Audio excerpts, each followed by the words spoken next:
Hello everybody and welcome to the session for the New Zealand team who are presenting on our reforms to our emission trading scheme. It's the evening for us and it's the morning for you, for many of you. So I'll say good evening to my colleagues who I've got here with me today. We have Todd Crode, who's from the New Zealand Ministry for the Environment.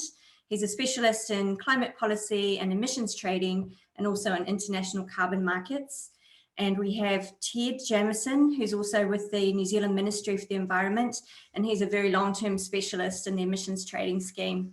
And my name is Monique, and I'm part of our international carbon markets team, and I'm also working on climate change policy and emissions trading.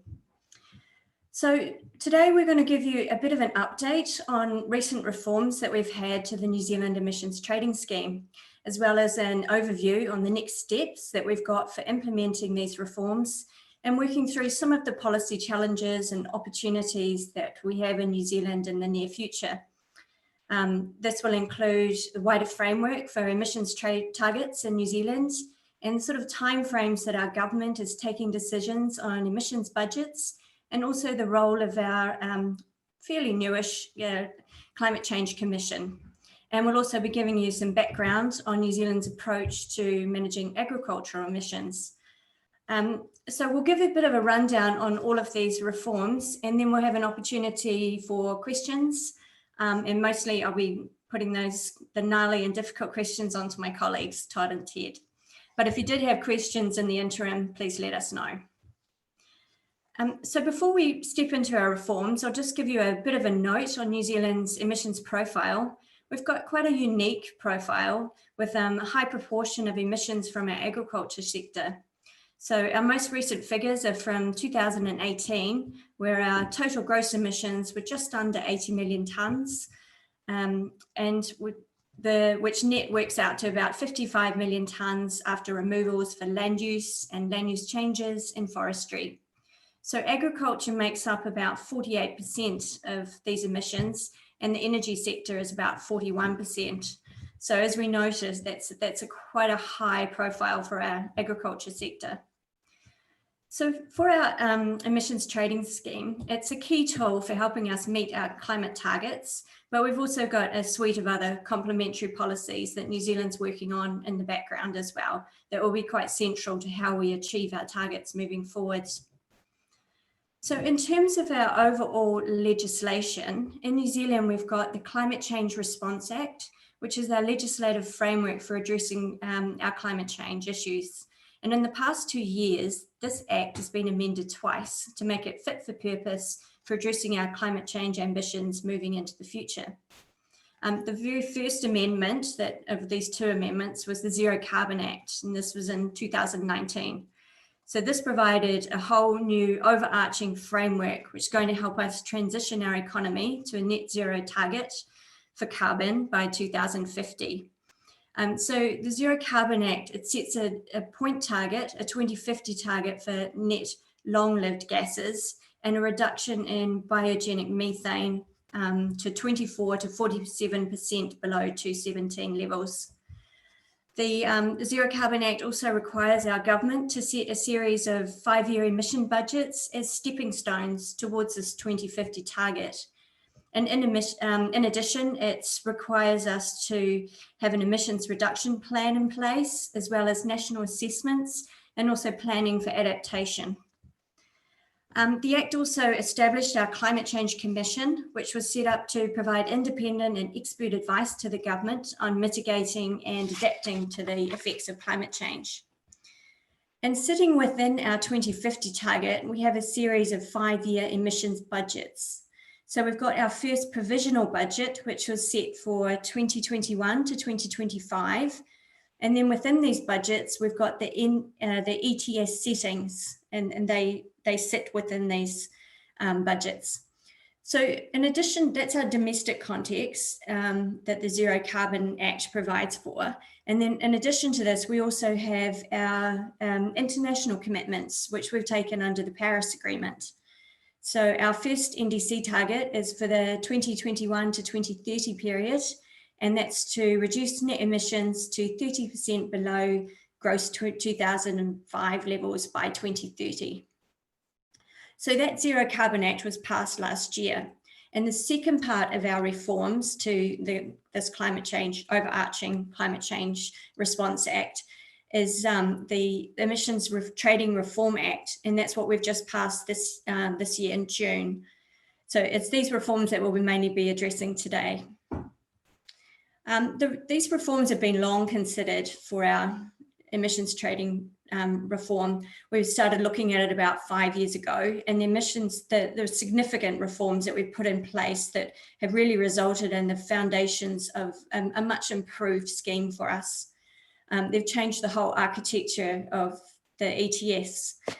The first and most important part for us is that it's introduced a new unit supply framework, and this sets limits or a cap on the volumes of units that are being supplied into our scheme. The cap will decline over time in alignment with our emissions budgets and the targets that are established in the Zero Carbon Act. And this was important for us because even though our emissions trading scheme has been a cap and trade system since 2008, this is really the first time that we've been able to put a cap on our emissions. So it's really helping us align with our targets. Another quite major reform for us is that we're introducing auctioning, and that's in order to align the ETS with our targets. So our first auction is expected to happen in March next year. They're going to be quarterly auctions, and they're going to follow a single round sealed bid. Anybody who's got an account in our NZ ETS registry is going to be able to participate in these auctions, so long as they fulfill the registration requirements. And then through the auctioning, we're going to have new price control measures. To date in our ETS, we haven't had a price floor. When, in terms of a sort of a price ceiling, we've had a fixed price option, which was set at $25. And this allowed participants who had compliance obligation to purchase these units at that price, the $25 price. That was for immediate surrender, so they couldn't bank them or trade them. And this fixed price option, which was at $25, for the 2020 emissions, it's going to go up to $35, and thereafter it's going to be removed. And so we won't have it in our scheme as soon as auctioning starts. In our auctions, we're going to have what's called a cost containment reserve. And this is going to be a reserve which provides for a set number of reserve units to be released into the auction if a predetermined price trigger is reached in that same auction. So the price trigger for 2021 is set at $50, and that's going to increase annually by 2% based on forecast inflation. So the release of this volume, if the trigger is activated, is intended to sort of ease demand that might be driving prices a bit higher, so it's slowing or reducing the rate of the increases. And then, so that was, that's sort of our upper price limits that we're thinking about. And then our price controls, as I noticed to date, we haven't had a price floor, but we're introducing one now in terms of we're going to have one as an auction reserve price. And it's going to be set at $20 to start with. And this means that for auctioning, the government won't sell any units below this price. And again, that the reserve price is going to increase by 2% each year. So just to be clear, these price control mechanisms only operate in auctions. And so the unit prices in the secondary market can trade above and below these prices, depending on what the secondary market's doing. So those are the very big reforms that our unit supply. And coupled with this, we also have reforms for our industrial allocation. So for industrial allocation, the Act provides for a phase out beginning at 1% from 2021, and this will be increased over time up to 2030. So we're starting with that 1% rate for 2020 up to 2021 up to 2030, and then from 2030 to 2040, the rate of phase out will be 2%, and then for the following decade, it will be 3% up to 2050. And in addition to this, there's also provisions that in the Act that will allow the Climate Change Commission to recommend other phase-out rates for specific activities. And in addition to this, we're also collecting data to determine whether or not we need to review industrial allocation policy further. And Ted, who's attending this evening, is quite a specialist in industrial allocation. So I'll leave him to answer any specific questions that people have in our Q&A. Compliance is another area where we've also had quite considerable reforms in order to strengthen the scheme and make it more efficient. We've created a new penalties regime to improve compliance, and this includes a 3 times penalty rate for participants who have failed to surrender or repay their units by the due date. There will also be reporting penalties for those who knowingly either failed to report their emissions or erroneously do so. And in doing this, we're trying to establish a more compliant environment that incentivizes people to take more care and to have greater accuracy in their reporting. This helps the efficiency of the scheme, and it also reduces the administrative burden for our authorities who have to correct and amend reporting. We've also tried to improve the transparency for emissions in our ETS. So we're going to have data about emissions and removals that's going to be published at an individual participant level. And this is going to allow for better public understanding of emissions and for more accurate research. So the companies who will be affected, they will be told in advance that this data is going to be published, which will give them time to get their own reporting, any obligations that they might have under Companies Acts and the stock trading and share market, etc. Make sure they've got time to get their public announcements in place as well. Another quite substantial area of change that we've got is in forestry. So in New Zealand, our forestry sector is covered by the ETS, which differentiates us a little bit from other jurisdictions where forestry is perhaps primarily used for offsets. So the reforms to the ETS for our forestry are intended to make the system a bit simpler for the participants, but also to encourage a new uptake of people to bring their forestries into the scheme and have them covered by the ETS. The key reforms that we've put into place is the methodology for how we account for forest carbon by introducing something that's called an averaging approach for some of our forests, and also introducing a new permanent forestry activity. Our forestries are differentiated on the date of their establishment. So we do have different rules for pre-1989 forests and post-1990 forests. And they're very complicated rules, so I'm not going to attempt to step you through those. In addition to the way that we're accounting for our carbon, we've also got some new provisions around exemptions. These have been introduced for adverse events such as forest fires, and this will change the way that the liabilities for some foresters will operate if these adverse effects happen. So with the forestry in particular, we're developing regulations to give effect to all of this new legislation, and some of the regulations are going to take some time to develop, and the policy is still being developed for those regulations. So some of them will take effect from the start of 2022, and some of them will take effect from 2023. But the majority of the operationalization things for the unit supply and for auctioning have already been put in place. In addition, we also have agriculture. So as we noted before, we've got quite high emissions from our agriculture sector, and to date they have had reporting obligations in our ETS, but they haven't had any sort of surrender obligations. So as part of the new bill reforms, the Act, there was discussion about how and whether or not to bring agriculture into the ETS. This relates to the methane emissions from livestock, principally our dairy cows, and also nitrogen from fertilizer. So that, we've got methane and nitrous. So as a result of these discussions about how and whether to bring agriculture into the scheme, we've ended up with the development of an agricultural emissions partnership. And this partnership is between the sector and our iwi Māori, who are Indigenous people in New Zealand, and the government. So this is called, we refer to it as He Waka e Kanoa, which translates to we are all in this together. So it's both an agreement and a partnership whereby the government and the sector and Māori are going to work together to design a practical and cost-effective system for reducing our emissions at the farm level by 2025. And this is quite a comprehensive package, and it includes helping farmers to measure and manage and reduce the emissions, as well as funding for some of the research. So as a result of this, the government needs to report an update on this alternative pricing system for agriculture by the end of 2022. And that report will be informed by the partnership and also by advice from the Climate Change Commission.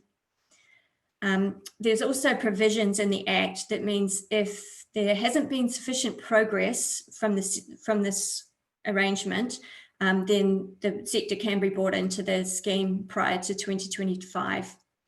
And if this was to occur, then the emissions from livestock would be priced on farm, and there'd be a price at a processor level for the fertilizers.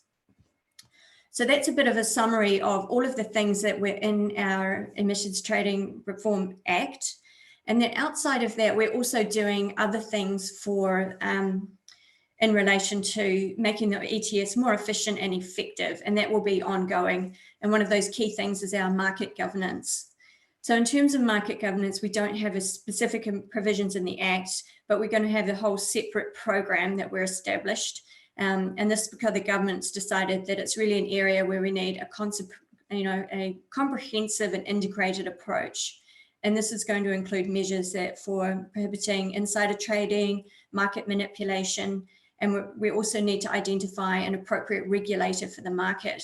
And a separate bill will be brought to Parliament for this area. And in addition, I mentioned about auctioning before. We're also going to have an independent auction monitor who will be appointed. In terms of how all of this, also in the background for all of this, I mentioned before that under the Zero Carbon Act, we have the Climate Change Commission who had been established. It's probably a bit helpful to give some information on them because they're going to play a very big role in advising on how New Zealand's going to achieve our targets and our transition to a low emissions future.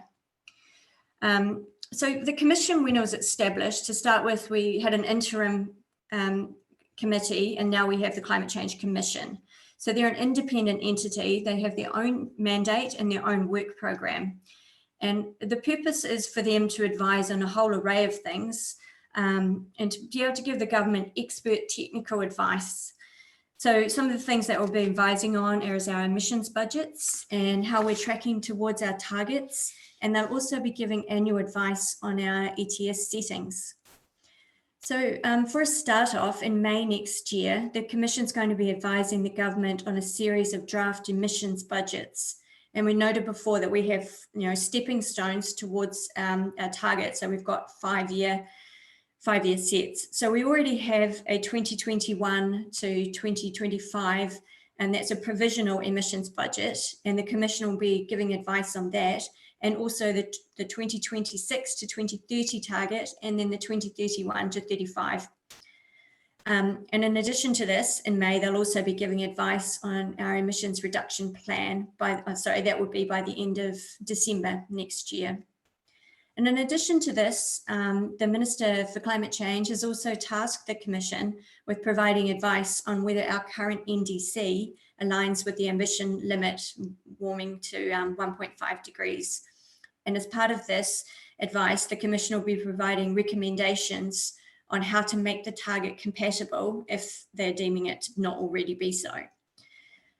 So they'll be giving that advice in the same time as they're advising on the emissions budgets. And they're going to be publicly consulting on the advice that they're formulating early in February next year. Just a note on the Commission as well, it's worth commenting that they have an advisory mandate, so they don't have any enforcement tools. As I noted before, they're there to provide expert technical advice to the government, and the government can decline to take that advice when they're setting their emissions budgets. But our Climate Change Minister, James Shaw, who's recently been reappointed, has made it clear that he'll be strongly following the advice of the Commission. So that's pretty much a wrap up of all of our reforms. Very shortly, I'll lead us into a question and answer session. But just on the back of that, I also thought that I'd just, touch on the prospects for international linking for New Zealand. So in New Zealand, we support the development of effective international carbon markets, and we're working to identify options for accessing these markets. Not too long ago, we released a framework for international carbon market cooperation, and that's available online if anybody's interested. At the moment, our ETS is domestic only market, and the architectural changes that we've talked through this evening is making our scheme more aligned with some of the ETSs in other jurisdictions. And that will mean that we've got greater compatibility for potential linking in the future. If the government was to take a decision to open our trading scheme back to international markets, we would only be using units that are sourced from approved governments, and that's the only units that will be available at an international level in our ETS. And there would also be volume restrictions that would be established through regulations. And absolutely, any international units that we use would have to meet standards demonstrating their environmental integrity. And as I noted, they'd be subject to a volume limit. So that's my wrap up of our reforms. I think we've got some questions coming through. So Todd and Ted, I'll put these through to you. We've got, is it down to an individual farm level no matter what the size, or is there a threshold?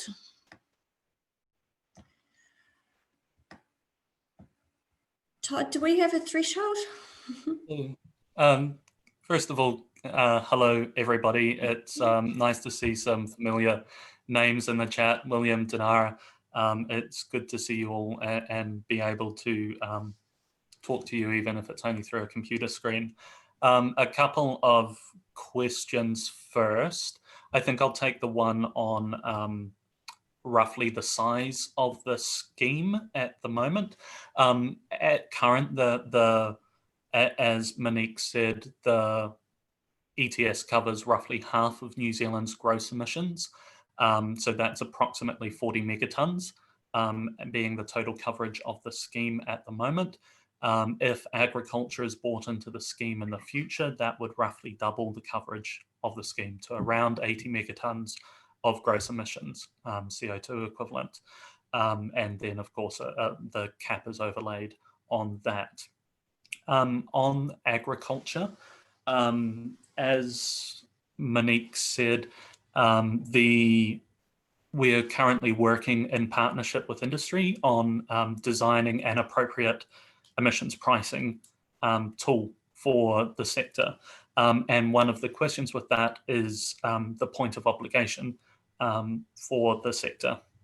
The preference and what the sector and government are working towards is farm level emissions pricing rather than processor level. However, there are backstop provisions and there are sufficient progress isn't made in a timely manner, which may change that point of obligation. However, the goal and sector preference is for farm level to enable those who are making decisions about activity on the ground to be the direct point of obligation. Point of roughly the size of farms. I'm not sure that there is a threshold. I can't tell you that exactly. In general, though, our approach to the ETS has been to set a relatively low threshold for participation in the scheme compared to other international schemes. And that reflects the fact that many New Zealand businesses and facilities are small to medium enterprises. I might pass to Ted to see if he's got anything further to add to that. Only to comment that given the number of farms in New Zealand and the scale of most of them, clearly a farm level obligation would only be workable with a relatively low threshold. And I just note too that, as part of this He Waka Eke Noa program and arrangement, there's a whole series of measures that are being brought into place to assist farmers to do these things. And there's guidelines around things like farm plans. So everyone who has a farm will need to have a farm management plan. And this will include, how they're going to, the methodologies that they're using for accounting for their accounting for the emissions on their farm, how they measure those and how they report on them. So there's a lot of guidance and help that's going to the industry to make sure that farmers are able to put into place these, being able to get the tools that they need to do some of the estimating and the benchmarking for the emissions on their farms, to have these integrated farm plans that help them understand what to do next. And then there's this investment in research and development to make sure that they've got the tools that they need. And then there's, things like some kind of recognition for early adopters, how that's going to work. And then we've also got, there's ideas around recognizing what kind of on-farm mitigation there might be for small plantings and riparian areas and natural cover. But all of these things are still in development. So it's very much a partnership that we're trying to get to the right solution. Just to add a little to that as well, and another element of that He Waka Eke Noa work is that it's being run out of the Ministry for Environment and Ministry for Primary Industries in conjunction with the sector. But it's not just a climate action partnership, it's also involving work around water quality. And as Monique said, the integrated farm plans also have a dimension of water and fertilizer use.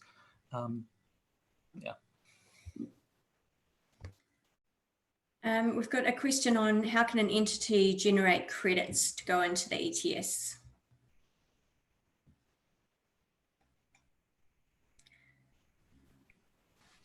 So at the moment, the primary means of allowances entering the scheme, or once the reforms fully take effect, primarily through free allocation of units to emissions intensive and trade exposed industries, of which there are approximately 20 to 30 activities covered by that allocation in New Zealand. It's relatively tightly targeted, or through the auctioning of allowances into the scheme. In addition to that, we have forestry in the scheme, which is the other means by which allowances enter the scheme as credit for removal activities associated with forests, as forests grow and sequester carbon. And so planting trees is one of the primary means by which units can enter the scheme. Thank you. And we've got a couple of questions here from William about, you've got a technical question about the auction reserve price and the cost containment reserve. And then you've also asked where the allowances are coming from the CCR and what happens to any allowances that remain unsold. So I can answer the last bit first. So in each calendar year, if there are any allowances that that remain unsold at the end of an auction, they'll be rolled over to the next one, but that ends at the end of the calendar year. So at the end of the calendar year, those units don't get rolled over. The allowances from the CCR, we've got there's a certain amount in our provisional emissions budget for this is for the 2021 to 2025. We've got a certain amount that have been set aside for our reserve, and we've also got a stockpile that we're reducing. So we're going to withhold some of the auction units and not have those available. Aside from this, if the reserve goes beyond this, then we'll have to back any of those units from the CCR from either international units or from increased domestic activity. And the government hasn't yet taken decisions on the balance of what that would be. And William, you said I have a technical question on the auction reserve price and cost containment. Did I cover it in that?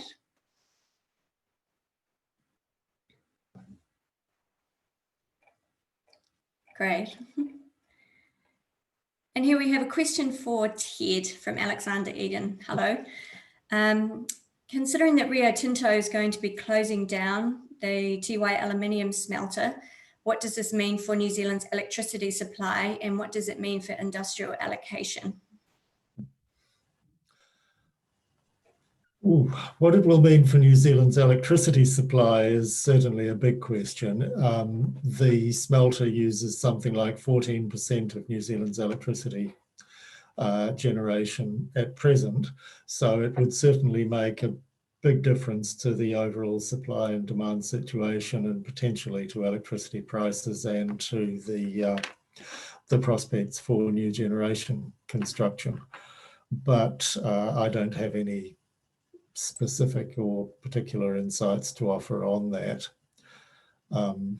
It will be a significant transition for the electricity sector in New Zealand. More industrials, yes? Sorry, just on the electricity factor there as well. With the smelter, it is essentially down one end of the country and piped or wired into a very large hydroelectric plant also down that end of the country. And so that while there is this transition and this potential freeing up of renewable energy generation as well, there's also questions there about how the transmission grid will work to deliver that up the country. And so it wouldn't necessarily be a quick or instant transition of the sector. Was there anything else you wanted to add, Ted? About that, I don't think so. But in terms of industrial allocation, yes, it would mean a significant reduction in allocation. The smelter typically would receive about 10 to 15% of all allocations, so it will change that as well. The smelter is not a very big direct emitter. It gets a significant proportion of its allocation on the basis of electricity price impacts of the ETS. And I see that we are out of time, so we'll have to finish up this session, but we'd like to thank you all very much for attending, and you're welcome to get in touch with us if you would like any additional information.